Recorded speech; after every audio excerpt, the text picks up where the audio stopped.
Bueno, pues hoy tenemos un tema súper importante. Todos son importantes, pero este tema es súper importante porque es donde está basada nuestra fe, que es en la palabra de Dios. El último tema que me tocó compartir, que era ¿sobre qué era? ¿Quién se acuerda? El canon de la escritura. Ahí está, Edu. El canon de la escritura. Bueno, el canon de la escritura. Podríamos hacer un pequeño resumen, a ver si os habéis enterado, del canon de la escritura. ¿Quién me dice por qué tenemos los libros que tenemos? Los libros que tenemos, que consideramos que son los libros santos, sagrados, que es la escritura del Señor, no vinieron así de casualidad. Llegaron un día en un cofre y los abrieron y los sacaron, no. Se fueron coleccionando de alguna manera hasta que tuvimos el canon completo, ¿verdad? El Antiguo Testamento, ya los judíos lo tenían, el Tanaj. ¿Os acordáis del Tanaj, de las palabras del Tanaj? ¿Cómo eran? ¿Quién se acuerda? Tanaj. ¿Os acordáis alguien? La Torá, los profetas y los salmos. Ahí está. Ese era lo que los profetas, lo que los judíos llamaban el Tanaj, las escrituras santas. Y luego el Nuevo Testamento, pues, se fue recopilando hasta que tuvimos el canon, pero excluyeron unos libros, otros lo tuvieron inspeccionando. A ver, que se llamó el canon. Canon significa vara de medir. Entonces, para que un libro fuera considerado inspirado por Dios, tenía que pasar por la barra de medir, por el canon. ¿Qué me dice alguno, aunque sea alguno del canon que tuvo que pasar algún libro? Un estándar por el que se aceptaba ese libro, por ejemplo. ¿Cuál debía ser? ¿Algún estándar de algún libro del Nuevo Testamento? ¿Cuál es? Que esté inspirado por Dios Vale, pero ¿cómo se sabía que estaba inspirado por Dios? Por ejemplo, a través de la escritura. comparándolo con la demás escritura. Muy bien, esa es una de ellas. Comparando con la demás escritura. Otro, a ver, por un apóstol. Tenía que saber que el libro de Jeremías lo escribió Jeremías, que el libro de Isaías lo escribió Isaías y que Pablo fue el que escribió la carta a los Corintios, porque estaba comprobado. Entonces tenía que ser escrita por un profeta o por un apóstol, o a veces hay cartas que están escritas, o documentos no escritos por un apóstol, sino por alguien cercano a un apóstol. Por ejemplo, Lucas. Lucas escribió lo que vivió con Pablo y lo que Pablo le transmitió. Pero Lucas no conoció a Jesucristo, pero escribió la vida de Cristo según lo que le contó, no sé si fue Pedro o alguno de los discípulos, vamos. Él recopiló datos siendo inspirado por Dios y escribió lo que tenía que escribir. Todos estos datos, estos libros tenían que concordar. Génesis tiene que concordar con Apocalipsis. De alguna manera siempre hay, y fijaros que concuerdan muchas veces, ¿no? La simiente que aplasta a la serpiente de Satanás. Salen figuras de Génesis en las que salen en Apocalipsis. O sea, eso es muy importante que lo sepamos. ¿Por qué? No qué libros tenemos, sino por qué los tenemos. Bueno, el estudio está en Facebook o en YouTube, lo podéis echar un vistazo, ¿no? Hoy vamos a hablar sobre la inerrancia de las Escrituras. La inerrancia. Ahora vamos a decir lo que es. Quiero que pongas ahí un versículo, Jorge. Segunda de Pedro 1:19. Es un versículo conocido. Segunda de Pedro 1:19. Dice así: tenemos también la palabra profética más segura, a la cual hacéis bien en estar atentos como a una antorcha que alumbra en lugar oscuro, hasta que el día esclarezca y el lucero de la mañana salga en vuestros corazones. La palabra profética más segura. Y tenemos que estar atentos a la palabra, porque la palabra es la verdad. Entonces, ese es un texto importante y sobre eso vamos a construir. Vamos a hablar de lo que es la inerrancia de las Escrituras. La inerrancia. Voy a leerlo yo. En teología cristiana, la inerrancia bíblica es la creencia que consiste básicamente que la Biblia, por ser inspiración divina, está excluyente de errores. Por lo anterior, la Biblia es la máxima autoridad, tanto en temas doctrinales como en temas morales. La inerrancia significa que yo puedo confiar en que la Biblia es la palabra de Dios y que tiene un origen sobrenatural. En un mundo lleno de errores y mentiras, es una bendición el poder estudiar un libro que es veraz y perfecto en todas sus partes. No tengo que dudar de la Biblia. Aun si veo aparentes errores o discrepancias, sé que el problema soy yo, no la Biblia. Es mi responsabilidad hallar armonía e investigar hasta encontrar la solución. La inerrancia me libera para estudiar la Biblia y para enseñarla a otros con autoridad y confianza, ya que la palabra de Dios es verdadera. No solo tiene poder para salvar, sino poder para santificar. Juan 17:17, si lo quieres poner. Tenemos un Dios perfecto, que ha hecho todo perfecto. Vemos la obra de la naturaleza, que es perfecta. Vemos el ser humano, que es una obra perfecta. El ser humano no moría, muere ahora por el pecado, por causa del pecado, las enfermedades, esto Dios lo hizo perfecto. Te pones a mirar el ojo humano, de ahí está sacada las cámaras de fotos y los vídeos del ojo humano, de la maravilla que es el ojo humano, de cómo enfoca, de cómo todo está sacado de ahí. Los aviones se están fijados en los pájaros, todo está fijado en la naturaleza, es el orden maravilloso de Dios. Entonces Dios es un Dios perfecto. Dios en su perfección y en su sabiduría y poder, que va más allá de todo lo que podamos entender, ¿ha podido darnos un libro sin errores? Si es un Dios así, podría hacerlo, ¿no? Puede hacerlo. Fijaros qué curioso, un libro escrito por más de 40 autores diferentes, en diferentes países, en diferentes épocas, en diferentes culturas. Y es un libro que, según la inerrancia bíblica, no contiene errores. Fijaros, esto es difícil de creer. Esto es difícil de creer. Y está bien, incluso a veces, buscar y tener dudas. No está mal tener dudas. Creo, Señor, dice, ayuda a mi incredulidad, como decía aquel, ¿no? Entonces, eso es la inerrancia bíblica. Vale. Me gustaría leer la declaración de Chicago, que se llama, de 1978, sobre la inerrancia bíblica. También, porque es interesante saber lo que es antes de empezar a analizarla un poco, ¿no? Dice, Dios, que es la verdad misma y dice solamente la verdad, ha inspirado las Sagradas Escrituras para de este modo revelarse al mundo perdido a través de Jesucristo como Creador, Señor, Redentor y Juez. Las Sagradas Escrituras son testimonio de Dios acerca de sí mismo. Las Sagradas Escrituras, siendo la palabra del propio Dios, escrita por hombres preparados y dirigidos por su Espíritu, tienen autoridad divina, infalible en todos los temas que tocan. Deben ser obedecidas como mandamientos de Dios en todo lo que ellas requieren. Deben ser acogidas como garantía de Dios en todo lo que prometen. El Espíritu Santo, autor divino de las Escrituras, las autentifica en nuestro propio espíritu por medio de su testimonio y abre nuestro entendimiento para comprender su significado. Siendo completa y verbalmente dada por Dios, las Escrituras son sin error o falta en todas sus enseñanzas, tanto en lo que declaran acerca de los actos de la creación de Dios, acerca de los eventos de la historia del mundo, acerca de su propio origen literario bajo la dirección de Dios, como en su testimonio de la gracia redentora de Dios en la vida de cada persona. La autoridad de las Escrituras es inevitablemente afectada si esta inerrabilidad divina es de algún modo limitada o ignorada, o es sometida a cierta opinión de la verdad que es contraria a la de la Biblia. Tales posiciones ideológicas causan grandes pérdidas al individuo y a la Iglesia. Bueno, como vemos, si nosotros consideramos que la Biblia contiene errores, es un gran problema para nosotros. Porque si la Biblia contiene errores, no es la palabra de Dios. No es la palabra perfecta de Dios y no nos podemos fiar de ella. Si negamos la inerrancia bíblica, fijaros qué problemas podemos llegar a tener, ¿no?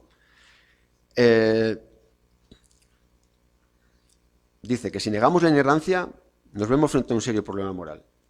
¿Podemos imitar a Dios e intencionalmente también mentir en asuntos menores? O sea, si en la Biblia hay cosas que no son verdad, que se equivocan, entonces, pues ¿qué pasa? ¿Que podemos obedecer a Dios en algunas cosas y en otras no? ¿Entendéis? Es el problema. La Biblia, si se equivoca, podemos... O hay gente que dice, bueno, la Biblia, en los problemas morales y en cuanto se refiere a la salvación, no se equivoca. Pero luego, en cuanto a la historia o en cuanto a cosas sobre la ciencia, que toca temas de ciencia, sí. Entonces tenemos un problema también. Tenemos un problema. Si se niega la inerrancia, empezamos a preguntarnos si de veras podemos confiar en Dios en algo que diga. Si no aceptamos la inerrancia, esencialmente convertimos a nuestra mente humana en una norma más alta de veracidad que la misma palabra de Dios. Si la palabra de Dios no es confiable, pues cualquier pensamiento, cualquier doctrina que yo pueda pensar puede ser más alta que la palabra de Dios. Por eso vemos hoy en día tantas herejías y tantos sistemas fallidos. Iglesia Católica tiene la palabra de Dios, pero aquí está la infalibilidad del Papa. O sea, lo que dice el Papa tiene igual o más valor que la palabra de Dios, o que las tradiciones, o que los documentos de los santos. Entonces, claro, hay un cacao maravillado ahí tremendo, porque los concilios de los papas, uno dice una cosa, otro dice otra, pero tienen a la misma altura la tradición y la infalibilidad del Papa que la palabra de Dios. Entonces, siempre va a haber una contradicción y va a haber una manera de vivir pues incorrecta, ¿no? Como lo vemos, lo podemos ver, como lo que enseña la Iglesia Católica, que aprueba unos pecados, son pecados veniales, otros son pecados mortales, otros son... Entonces, por una mala teología, pues tú puedes vivir de una manera que a Dios no le agrada y todo eso, claro, que influye en la sociedad, en tu vida, en todo, ¿no? Si consideras que la mentira es un pecado venial, como dice la Iglesia Católica, pues bueno, es una mentirijilla, no pasa nada. Y ala, pues eres político, pero bueno, es una mentira, no pasa nada. Pero una mentira acepta a toda la población, ¿entendéis? Si negamos la inerrancia, también debemos decir que la Biblia está errada, no solo en detalles menores, sino también en algunas de sus doctrinas. Si algo está errado, lo voy a decir, todo puede. Es como el vaso de agua, ¿no? Un vaso de agua que tú le echas una gota de veneno. Es una gotita en un vaso de agua, pero ya el agua está envenenada. Entonces, la importancia que esta doctrina nos quede clara y la creamos. Me gustaría poner algunos de los... La Biblia es el libro más atacado que hay, está claro. La Biblia es el libro más atacado. No, pocas veces oirás que el Islam, sí, atacan algunas doctrinas del Islam, pues que, por ejemplo, aquí en Occidente, que menosprecia a la mujer, que eso, que el otro, pero no a la inspiración del Islam y eso les da igual, no, a la gente le da igual, pero a la Biblia, porque es la verdad, a la Biblia se le ataca sobre todo con estas cosas. La Biblia se contradice, eso se dice mucho, lo escucharás, o la Biblia está escrita por hombres, por eso tiene errores, dice la gente. Sí, nosotros creemos que la Biblia está escrita por hombres y hombres que Dios permitió, por medio de su vida, de su cultura, de su preparación, pues que los escritos que ellos escribían eran diferentes unos de otros, agregando su propia vivencia a los escritos. Fíjate cómo Dios lo permitió, agregando su propia vivencia a cada escrito, y su propia cultura y su propia visión de las cosas. Pero la Biblia es el libro más atacado que hay. Entonces, voy a poner aquí los ataques que más se ven contra la Biblia, para negar la inerrancia bíblica, ¿vale? Por ejemplo, en los sucesos, voy a poner algunos versículos, ¿no? Hay sucesos en la Biblia que se contradicen. Mateo 27:5, por favor. Mateo 27:5.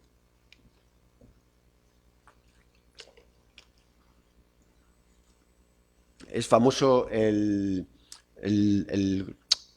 cuando el suicidio de Judas, ¿no? Dice que arrojando las piezas de plata en el templo salió y fue y se ahorcó. La muerte de Judas. La narra Mateo, me parece que la narra Marcos y Lucas. Vamos ahora a Hechos 1:18. Hechos 1:18.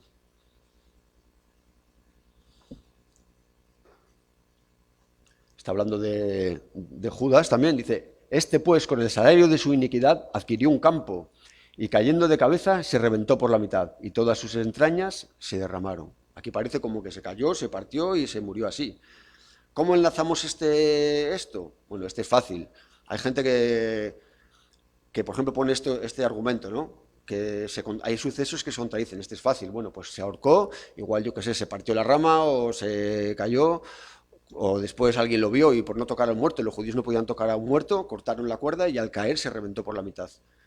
Pero es un pasaje que le enseña al otro. Hay pasajes en la Biblia que parece que se contradicen, pero lo que hacen es complementarse. Es, por ejemplo, como el ejemplo de los ciegos. Son cinco ciegos que tocan un elefante y cada uno toca una parte del elefante. Un ciego toca la pata y dice, un elefante es como una columna de mármol. Otro ciego toca la trompa y dice, un elefante es como una serpiente, como una pitón grande. Otro ciego, yo qué sé, toca el lomo y dice, un elefante es como un camión. Todos están tocando el elefante, pero cada uno da una visión del elefante. Y si tú coges todo lo que han dicho ellos, vas a entender cómo es un elefante. Pues la Biblia es igual.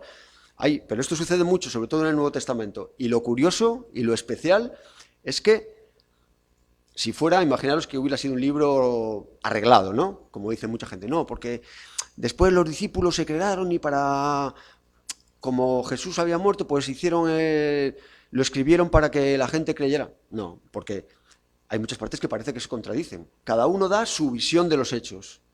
Cada uno da su visión de los hechos y estos se complementan. Hay partes en las que dice que María vio un ángel, otra parte que dice que había dos ángeles, que había un ángel o había dos ángeles. Pues igual ella se fijó en un ángel y el otro escritor le contó, pues había dos ángeles. O sea, es que había dos ángeles, pero ella solo se fijó en uno. O solo dijo, no, pues había un ángel y lo que me impresionó no fue el ángel, fue que la tumba estaba vacía, por ejemplo. ¿Entendéis? Hay que buscar siempre, el Señor lo ha hecho así, y es maravilloso que sea así, porque hay que buscar. Esa parte de que el que busca encuentra. Y te quedas con las dudas y dices, esto no, pero siempre hay una solución. Bueno, esa es una de las que más la gente dice que es inerrante. En los sucesos, hay muchos, podemos ver muchos en la Biblia. Y yo siempre pregunto, muchas veces pregunto aquí en la iglesia, si tenéis dudas, apuntar las dudas. Y yo siempre las tuve y las apuntaba, las dudas. A ver, pero si aquí está diciendo una cosa y aquí dice otra, esto no lo entiendo. Y buscaba y preguntaba y Dios me fue abriendo la mente y fue entendiendo cosas. Y luego vas entendiendo, ¿eh? Por ejemplo, número 2, cifras. También hay cifras que se contradicen en la Biblia. Segunda de Samuel 24:9, por ejemplo. Segunda de Samuel 24:9. ¿Estamos entendiendo esto? Es fácil. Vale. Y Joab dio el censo del pueblo al rey, y fueron los de Israel 800.000 hombres fuertes que sacaban espada, y los de Judá 500.000 hombres. Y ahora tú te vas a Primera de Crónicas 21:5. Primera de Crónicas 21:5.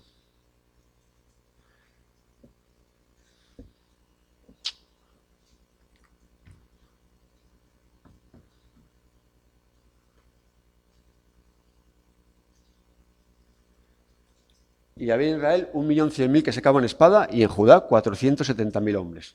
¿Qué eran? ¿500.000 o 470.000? Pues seguramente serían 470.000. Pero el que hizo el otro recuento, pues ¿de cuántos son? Pues había 400... Venga, 50. Eso no quiere decir que la Biblia cometa errores, sino que el punto de vista es como cuando dice, ¿cuánta gente hubo en la iglesia? Pues 60. Bueno, igual había 57. Pero lo importante no es cuánta gente había. O sea, eran que fueron los que fueron, ¿no? ¿Entendéis esta parte? Lo que importa es lo que el oyente quería saber, que había un ejército de 500.000 de personas, más o menos. No era importante que eran 470.000, era importante que había un ejército de 500.000 de personas. Y la Biblia es inerrante, no precisa. Eso es. Porque no lo necesita, no necesita ser precisa. Luego íbamos a llegar ahí. Si es que me estoy quedando sin batería en la tablet, pero bueno, hago la foto y... A ver si puedo. Bueno, esto ya lo tengo. Porque no lo necesita. Es como, pues eso, ejemplos que ves, ¿no? ¿Cuánta gente había en... No sé, o... Un ejemplo, ¿no? Hay un ejemplo más... Espérate que lo busque. Bueno, vamos a llegar ahí. Lugares. Lugares que parece que se contradicen. Hay sitios en la Biblia que la gente dice, pero es que, mira, la Biblia no es inerrante porque hay lugares que se contradicen. Marcos 15:33. Marcos 15:33. Sobre todo en el Nuevo Testamento, entre las 4 visiones de los 4 escritores, hay muchas así, pero todas tienen una congruencia. Todas tienen, y las que no la tienen, la tendrán. Ha pasado mucho en la historia. Había dudas sobre esto y luego un descubrimiento arqueológico, algo que no se sabía y de repente cuadra. Es que eso ha sido en toda la historia. Cuando vino la hora sexta hubo tinieblas sobre toda la tierra hasta la hora novena. Bueno, está hablando de que Jesús está en la cruz, ¿vale? Y ahora búscame Juan 19:14. Cuando vino la hora sexta hubo tinieblas sobre toda la tierra hasta la hora novena. Era la preparación de la Pascua y como a la hora sexta, entonces dijo a los judíos, he aquí vuestro rey, aquí está Jesús ante Pilatos en la hora sexta. ¿Dónde estaba Jesús a la hora sexta? ¿Dónde Pilatos o en la cruz? Otro, vale, pues si tú empiezas a investigar y empiezas a buscar, realmente Juan está usando el horario romano, que era diferente que el horario judío. Y Marcos habla del horario judío. Entonces, son 3 horas más. Entonces, por eso se contradice Jesús estaba en la cruz, pero era a la misma hora, pero 3 horas antes estaba frente a Pilato, ¿entendéis? Lo que cambia es el punto de vista, la perspectiva del que lo ve. Pero el mensaje es el mismo y el contenido no falla, es lo mismo, es lo que intentamos hacer, pero da una perspectiva distinta. ¿Por qué lo ha hecho así Dios? No sé, pero es una pasada. Yo a veces lo he pensado, que digo que es para que los sabios, como dice la Biblia, que a los sabios como que les oculta y a los que son como niños les da. Que dice, yo padre, yo no sé nada, a mí enséñame que soy muy torpe. Y a los sabios, hay un versículo que habla de eso, ahora no me viene a la mente, pero dice como que a los sabios entendidos, pero dice que eso, que a los sabios entendidos los oculta sus cosas. Y a los niños y a los que son como niños se los revela. Vale. Cuarto punto, horarios. Bueno, este es básicamente lo mismo. Está el horario palestino y el horario romano. Entonces hay muchas partes que habla de o la Pascua, que fue durante la Pascua, fue después de la Pascua, los horarios de las 3 horas, las 9 horas. Eso también se juega mucho con eso. Del punto de vista del que Marcos ve el Evangelio, Marcos está escribiendo guiado por Pedro. Marcos no conocía al Señor. Fue Pedro el que relató cosas que luego Marcos escribió. Pero todo esto lo usó el Señor, siendo inspirado para que tengamos su palabra, ¿no? Y Juan sí que es el que realmente el apóstol amado que le llaman, que cuando tú lees las cartas de Juan, el documento de Juan, la vida de Jesús vista por Juan, Juan es muy detallista. Juan está siempre fijándose en todo, en cómo Jesús estaba, en qué decía, en qué... él lo estaba viendo claramente. Había 6 tinajas el día del vino, 6 tinajas había, las contó, yo las conté, estaban ahí, eran 6. Él se fija en todo porque él estaba allí. Él estaba cerca de Jesús cuando murió, él estaba cerca de Jesús en el pretorio, podía entrar al pretorio allí porque conocía al sumo sacerdote. Entonces, él lo ve de primera, por eso es diferente de los otros 3 evangelios, el de Juan, porque es otro evangelio diferente. Bueno, cuenta lo mismo, pero desde otra perspectiva más, no sé, yo diría más quizá espiritual, más, no sé, pero diferente. En doctrina, mucha gente dice, no, pero si, a ver, Jesús aquí dice una cosa y aquí dice una, parece que se contradice. Eso pasa mucho.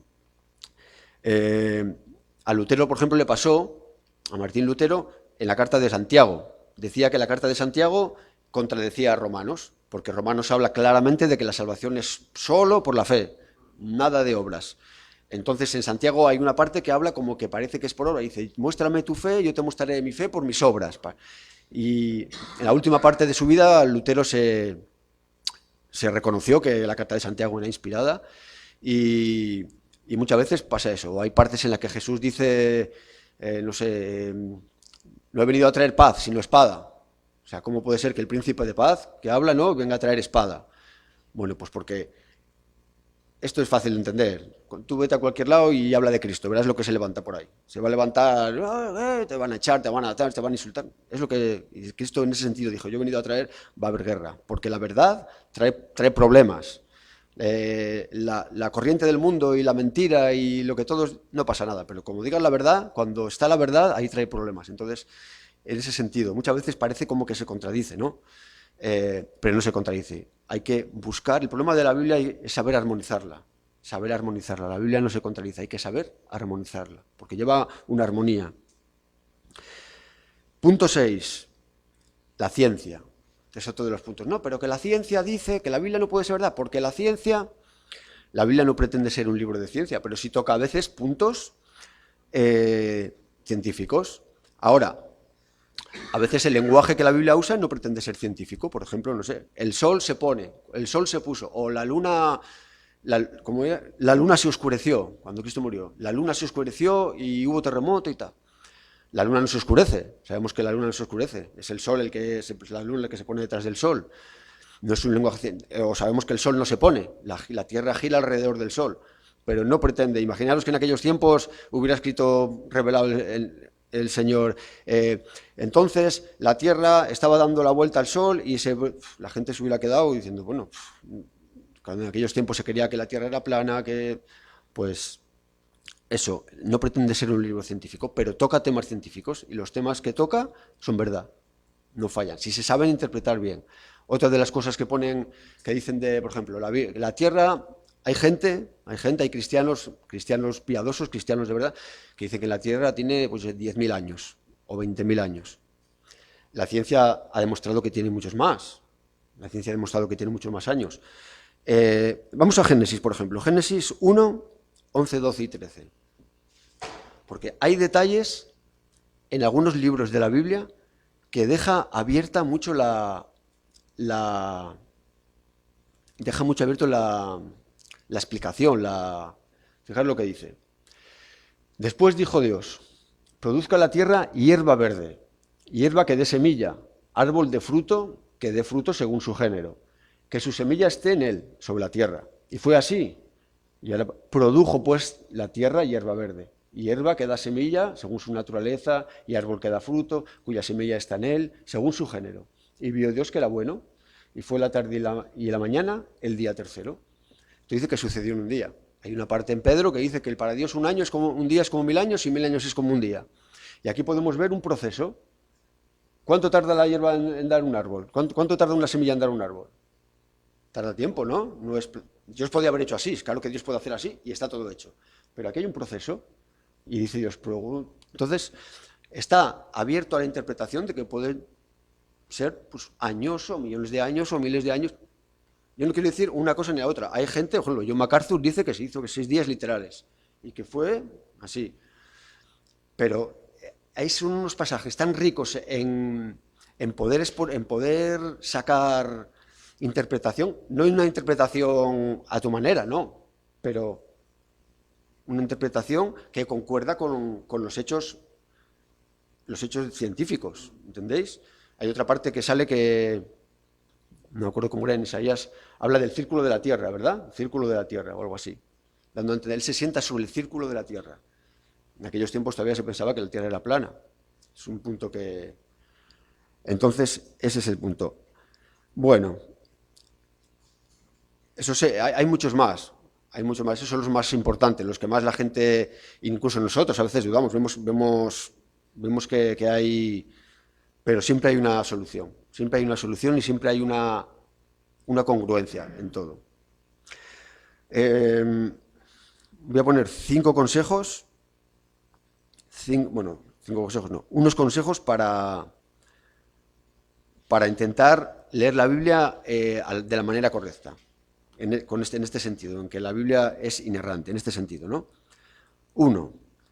Las intenciones de los autores indican lo que el texto afirma. Es decir, la definición de inerrancia indica que la Biblia es veraz en todo lo que afirma. Así que si queremos saber qué es lo que realmente afirma, es necesario identificar las intenciones de sus autores, indagando el propósito por el cual escribieron. Y aquí hay un ejemplo cuando Jesucristo habla de que la semilla de mostaza. ¿Conocéis esa parábola? La semilla de mostaza es la más pequeña de todas las semillas, pero cuando crece se hace tan grande que mayor que todas las hortalizas. Se sabe que la semilla de mostaza no es la más pequeña de todas las semillas, no es la más pequeña.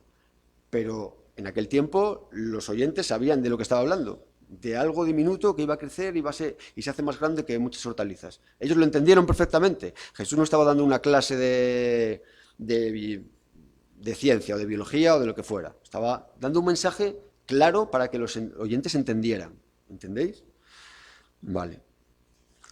2. La forma del discurso indica lo que el texto afirma. Bueno, esto ya lo hemos hablado antes un poco de eso, ¿no? Debemos respetar la forma del texto bíblico, es decir, la naturaleza del lenguaje que los autores bíblicos usan. Entenderemos mejor la Biblia si dejamos de tratar su lenguaje como técnico o impreciso, como si fuera un libro de matemáticas o ciencias. Más bien, el lenguaje de la Biblia es ordinario, muchas veces parecido a nuestro lenguaje diario. Además, la escritura está llena de metáforas, hipérboles, parábolas e incluso ironía. Hay que saber distinguir, ese es el problema. El problema de muchas iglesias y de muchas personas hoy en día es que se coge un texto fuera de contexto, de Apocalipsis, por ejemplo, y te hacen una doctrina.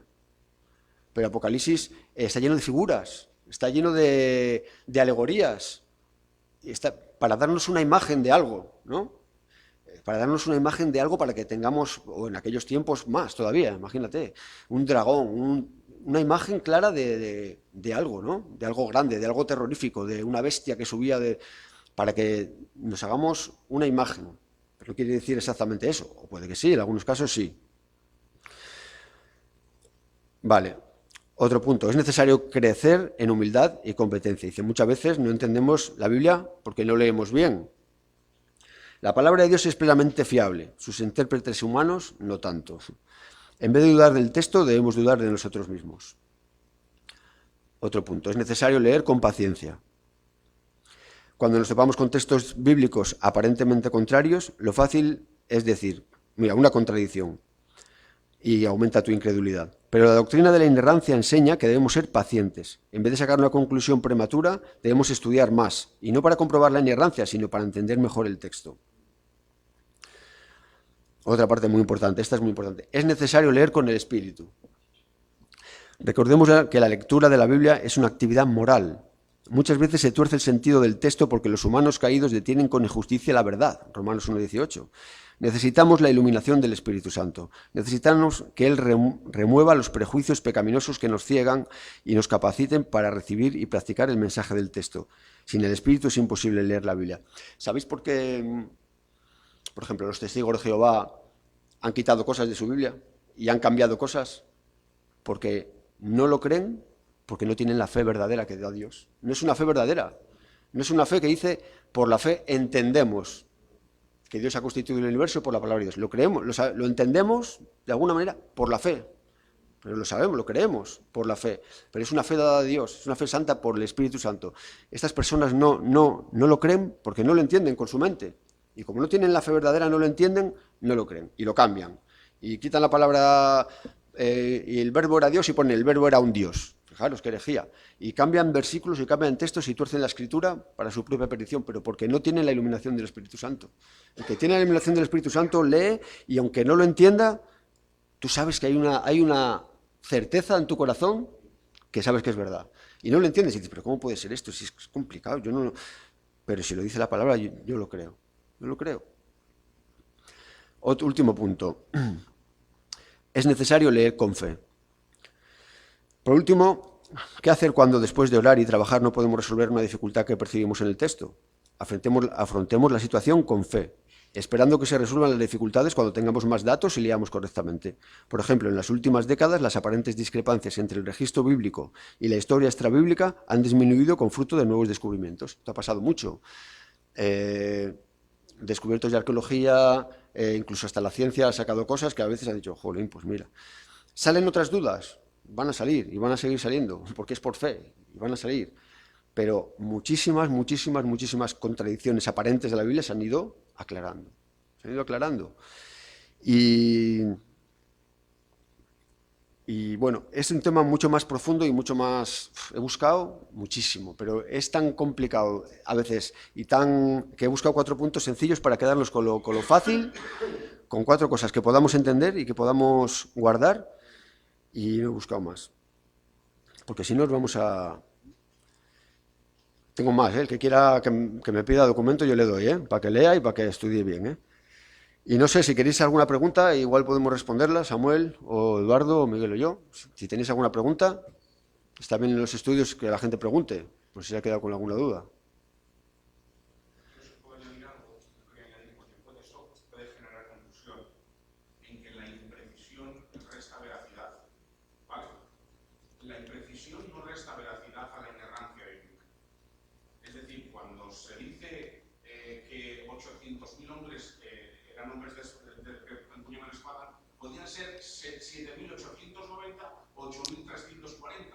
Lo importante no era la precisión del número, sino que había un montón de hombres que sostenían espada, ¿no? Eso es.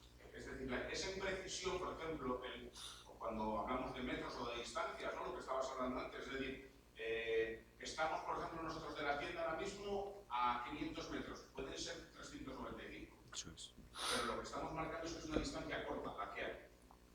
Eso es. Muchas veces la Biblia tiene esas imprecisiones, pero no quita veracidad al contenido esencial de la Biblia. Eso es. Lo que queda claro es lo que el escritor quiere transmitir. Es igual que... Pero eso nos pasa a nosotros también. Yo mañana voy por la calle, veo a Samuel y a Miguel. Y pues yo qué sé. Y me encuentro con mi mujer y digo, he visto a Samuel. Antes sí, le he visto ahí. Y estaba con Miguel. Pero pues yo solo menciono a Samuel.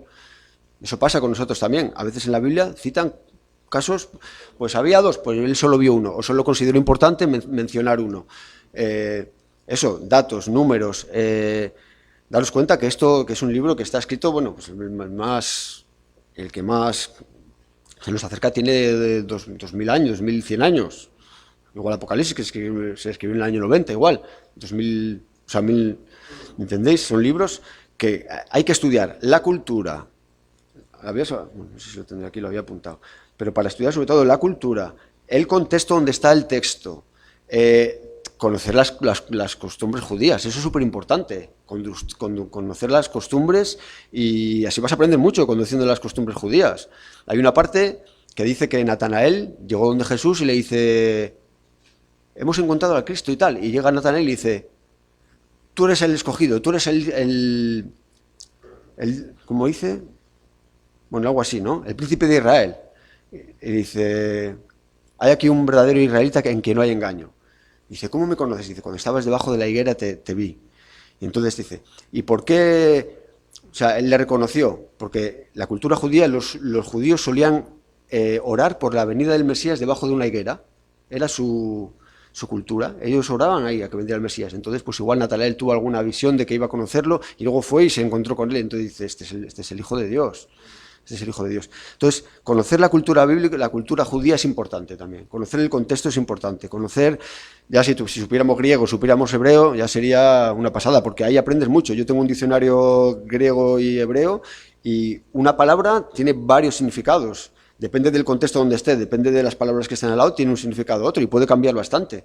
Pero te puede dar también te abre mucho la palabra también. Te abre mucho la palabra. ¿Algo más?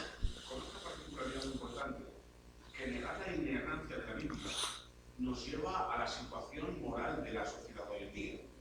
Es decir, son mucha gente la que están practicando inmoralidad ahí fuera que creen en Dios, pero que no creen en la inerrancia de la palabra, de la Biblia. Creen que la Biblia fue escrita, como tú bien has dicho, por hombres, pero no creen en la veracidad total, en la inerrancia total.